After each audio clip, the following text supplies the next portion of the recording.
Class 8 math प्रश्न number 0.1 आंकड़ों से परिचय क्वेश्चन नंबर 6 7 नंबर क्वेश्चन को सॉल्व करने वाले हैं, तो आप लोग अच्छे से देखिएगा।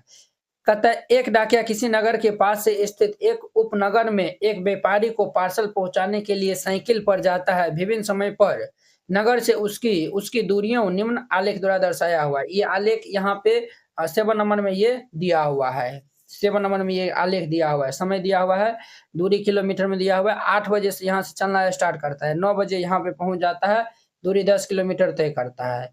और 10 बजे यहाँ पे पहुंच जाता है, देखिए 10 बजे यहाँ पे पहुंच जाता है और 16 किलोमीटर दूरी तय करता है। 11 बजे यहाँ यहाँ से यहीं पे आता है, अर्थात 16 किलोमीटर ही रेस्ट करता है इतना समय में। 11 से 12 ये दोपहर में 11 सीधे 16 किलोमीटर से ये यहाँ पे आ जाता है 22 किलोमीटर पे। ठीक है, तो हमें इनके अनुसार इनका जवाब देना है। तो हम यहाँ पे इनको ले लिया है और फिर अब हम जवाब देते जाएंगे बारी बारी से। तो यहाँ पे हल दे दीजिएगा और फिर इनको हल करिएगा। ए नंबर में क्वेश्चन क्या कहता है, एक्स अक्ष पर समय दर्शाने के लिए क्या पैमाना प्रयोग किया हुआ है। अब देखिए ये हमारा एक्स अक्ष है और ये वाई अक्ष है, इस पे समय लेने के लिए क्या पैमाना दर्शाया हुआ है वो आपको बताना है। तो चलिए हम इनको सॉल्व कर लेते हैं। तो देखिए यहाँ 8 है, 8 के बाद क्या है 9 है। इसमें देखिए ये 1 2 3 4 4 को डब्बा के बाद हमारा ये 9 आया हुआ है। फिर देखिए 1 2 3 4 4 को डब्बा के बाद फिर 10 आया हुआ है। 1 2 3 4 4 को डब्बा के बाद फिर 11 आया हुआ है, फिर 4 डब्बा के बाद ये 12 आया हुआ है। तो यहाँ पे लिख दीजिएगा 8 से 9 में अर्थात ये 4 इकाई बराबर 1 घंटा लिया हुआ है। लिख दीजिएगा 4 इकाई इज इक्वल टू 1 घंटा। ये नंबर हो गया। अब बी नंबर में देखिए उसने पूरी यात्रा के लिए कितना समय लिया। अब कहता है कि उसने पूरी यात्रा के लिए कितना समय लिया। देखिए 8 से 9, 9 से 10, 10 से 11 और देखिए यहाँ पे ये 11 और 12 के बीच में आके यहाँ पे रुका हुआ है। तो देखिए ये हम नीचे आएंगे तो ये यहाँ पे भाई साहब रुका है, इतना ही समय में लिया है ना।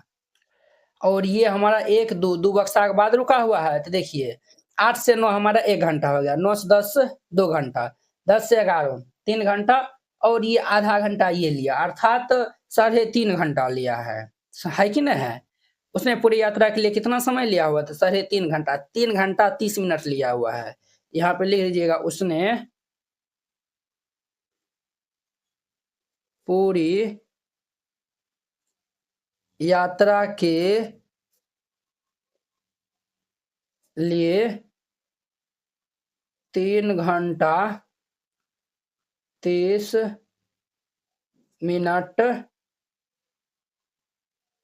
समय लिया। आप ये भी लिख सकते हैं 3 घंटा 30 मिनट, इनको हम पूर्णांक में लिखेंगे तो 3.1/2 घंटे हो जाएगा और इनको 3 दूनी 6 1 7/2 घंटे। इस तरीका से भी हम लिख सकते हैं। ठीक है, तो ध्यान दीजिएगा। बी नंबर हो गया। अब सी नंबर में देखिए व्यापारी के स्थान की नगर से दूरी कितनी है। तो व्यापारी के स्थान से नगर की दूरी कितना है। देखिए व्यापारी यहाँ से चलना स्टार्ट हुआ और यहाँ पे जाके ये स्टॉप हुआ अर्थात रुका। तो यहाँ पे रुका है तो कितना किलोमीटर चला है, तो 22 किलोमीटर। तो यहाँ पे लिख दीजिएगा व्यापारी के स्थान की नगर से दूरी 22 किलोमीटर है। यहाँ पे लिख दीजिएगा व्यापारी के स्थान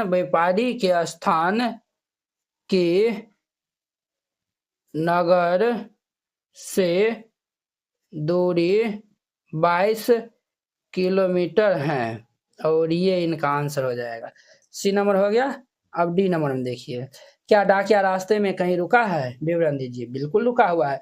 देखिए 10 बजे भी वह 16 किलोमीटर गया था और यहाँ पे आया है। देखिए 10 बजे 16 किलोमीटर और यहाँ पे आया हुआ, यहाँ पे आया हुआ है, अर्थात 10 और 10:30 बजे जो है वह ये व्यापारी क्या था, दोनों जो है वो रुकल था तभी जाके यहाँ पे 16 किलोमीटर 10 बजे था और 10:30 बजे भी 16 किलोमीटर था। यहाँ पे ले दीजिएगा हाँ डाकिया रास्ते में रुका था। हाँ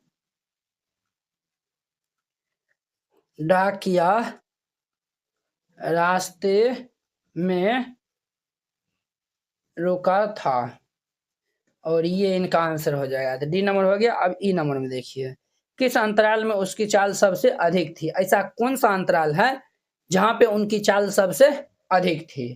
अब देखिए हम ग्राफ में भी देखकर बता सकते हैं। देखिए 8 से जब 9 आया कितने किलोमीटर चला, 10 किलोमीटर।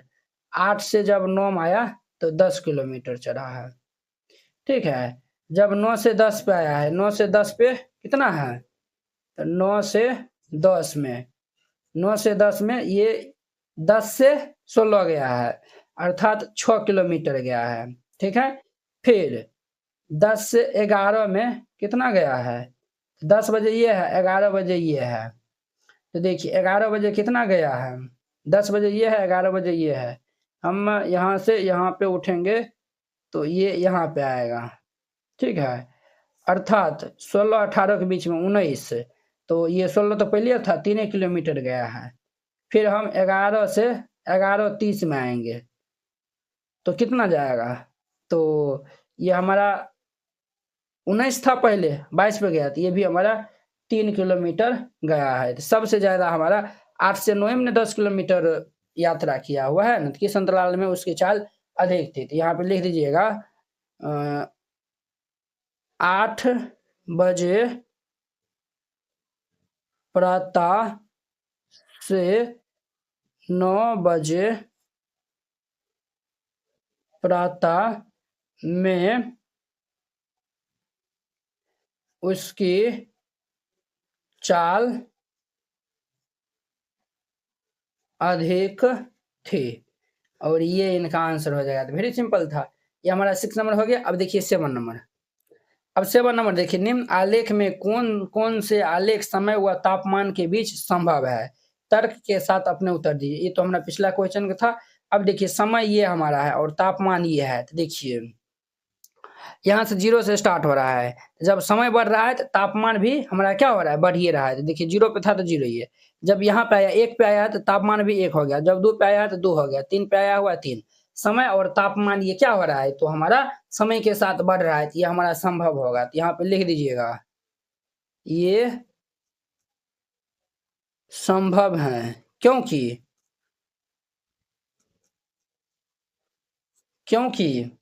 समय के साथ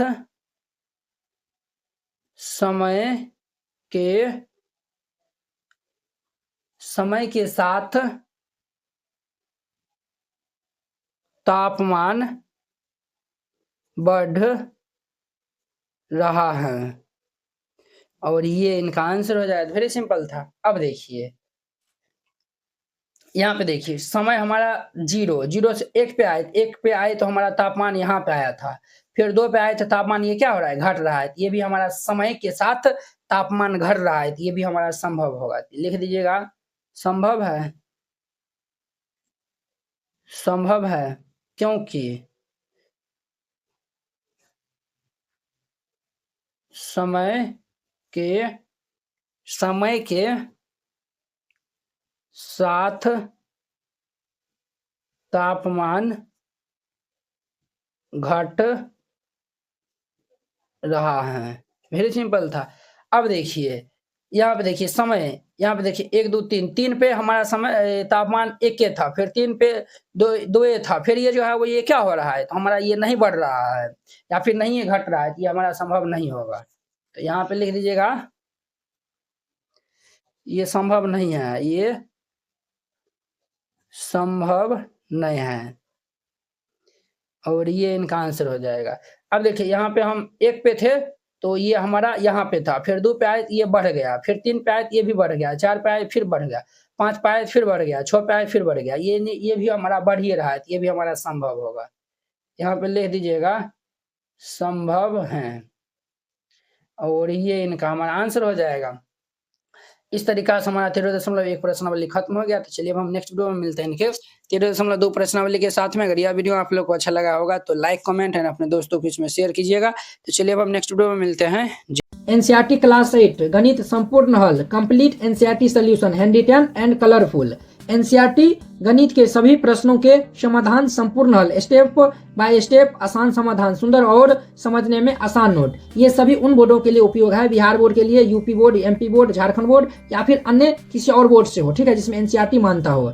सिर्फ ये आपको हैंड रिटेन कलरफुल नोट में जो है वो मिलेगा। बोर्ड परीक्षा में अच्छे अंक लाने का शानदार मौका। ये हैंड रिटेन नोट कैसा दिखेगा तो वो भी देख लीजिए। ये खास बात है, जैसे इस टाइप का आपको नोट दिया जाएगा और आपको कोई भी टॉपिक समझने में दिखाता है, जैसे प्राकृतिक संख्या हो गया, सम संख्या हो गया, इस पे आप क्लिक करिएगा, प्राकृतिक संख्या पे क्लिक करेगा, देखिए ये यूट्यूब वीडियो का डायरेक्ट लिंक खुल जाएगा। तो ये यहाँ से आप जाके जो है वो देख सकते हैं। देखिए ये प्राकृतिक संख्या, पूर्ण संख्या, ये सब बताया हुआ, तो जाके आप देख सकते हैं। ये हमारा प्रश्नावली 1.1 एक्सरसाइज 1.1 है। ये पहला दूसरा क्वेश्चन है, इसमें हमें डाउट है, हर एक क्वेश्चन में लिंक डाला हुआ है। इस पे क्लिक करेगा तो ये हमारा फर्स्ट नंबर क्वेश्चन ओपन हो जाएगा। देखिए ये हमारा प्रचार चल रहा है, ये हमारा फर्स्ट नंबर क्वेश्चन ओपन हो गया, तो आप जाके जो है वो देख सकते हैं, ठीक है। ये आपको नोट कैसे मिलेगा वो भी आपको बताते हैं। इस नोट को प्राप्त करने के लिए आपको इस QR कोड पे 49 रुपया सेंड करके और इस नंबर पे स्क्रीनशॉट जो है वो भेज दीजिएगा। कन्फर्म होते ही PDF आपको मिल जाएगा तुरंत। अगर ये QR कोड नहीं काम करता है तो आप इस नंबर पे कांटेक्ट कर लीजिएगा और फिर जाके 49 रुपया सेंड करिएगा। हम आपको QR कोड भेजेंगे, उस पर सेंड करिएगा।